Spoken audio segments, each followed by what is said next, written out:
Let's bring in Warren Hogan on this substantial review. Warren, of course, economic advisor at Judo Bank and a regular on Sky News. Warren, thanks for your time. Let's start, first of all, with the fact the Treasurer has acted quite quickly, received the report, released it and agreed to, in principle, to the 51 recommendations. Yeah, good afternoon, Kieran. I think it's excellent work from the Treasurer to get this out into the public domain quickly.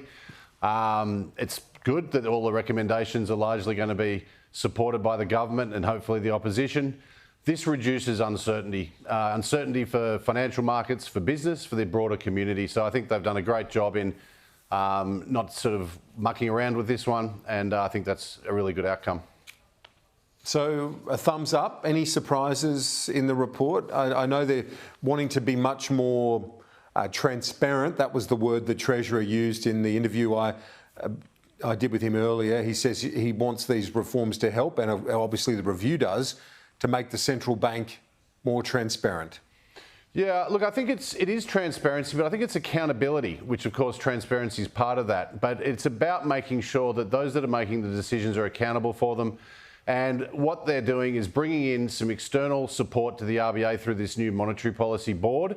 And most importantly, those new board members who will be responsible for setting interest rates will have to not only vote, they will also have to make public speeches. Hence, they'll be accountable. Everyone will know their position.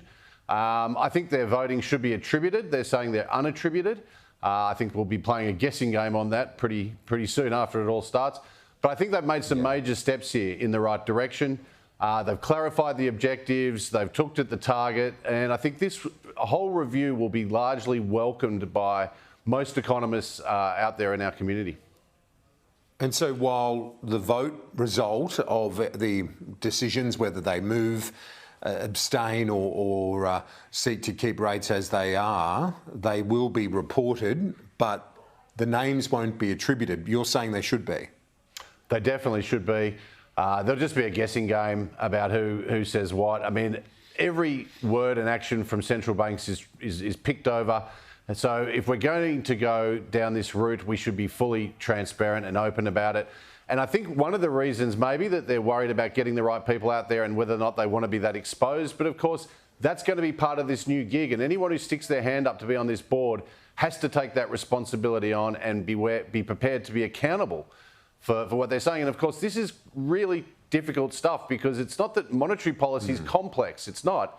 It's just that you're dealing with an uncertain future and making judgments now about how that future will play out. And that's the really tricky part. And that will also determine the kind of people they have sitting on that board. It is a specialised area, though. Who should be on the Monetary Policy Board? Well, the committee has recommended that you have a macroeconomist, you have people with financial market expertise, labour market expertise, supply side of the economy. It's very open, but clearly they want experts. My contribution would be to say that they need experts with experience in analysing the economy and forecasting the economy. That is the tricky part of monetary policy, being able to make an assessment of the different paths the economy could take. So people with that experience, as opposed to academic economists or people who are in think tanks, that's fine. They can make a contribution through advisory committees and so forth, but the decision makers need to be people who are willing to take responsibility for their views and their votes and have that experience of forecasting and understanding the different ways the economy could play out in the future. It's also stating very clearly that there should be equal weight given to the target, one target of full employment, the other being price stability, or i.e. inflation. Is that good to have that stated explicitly in those terms?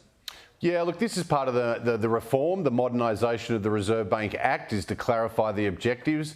We now clearly have both inflation and unemployment as stated will be the new objectives. This idea of the welfare of the Australian population over the long term is implied in those other two objectives anyway. But the reality is it's still going to be an inflation targeting central bank. They're going to stick to 2 to 3% inflation target, which I think is a missed opportunity. We have a higher inflation target than the rest of the world. The rest of the world forecasts 2%, and they had an opportunity to widen the band to 1 to 3% and didn't, to bring us in line with international standards.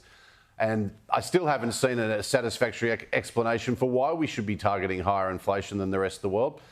But that's at the margin, and we have this very clear objective of inflation and also maintaining as low unemployment rate as possible. And in the review, they did state that the Reserve Bank needs to be more explicit about what they think full employment is. And that's a very tricky thing to estimate at any point in time, but that's clearly one of the new objectives that they're going to be given.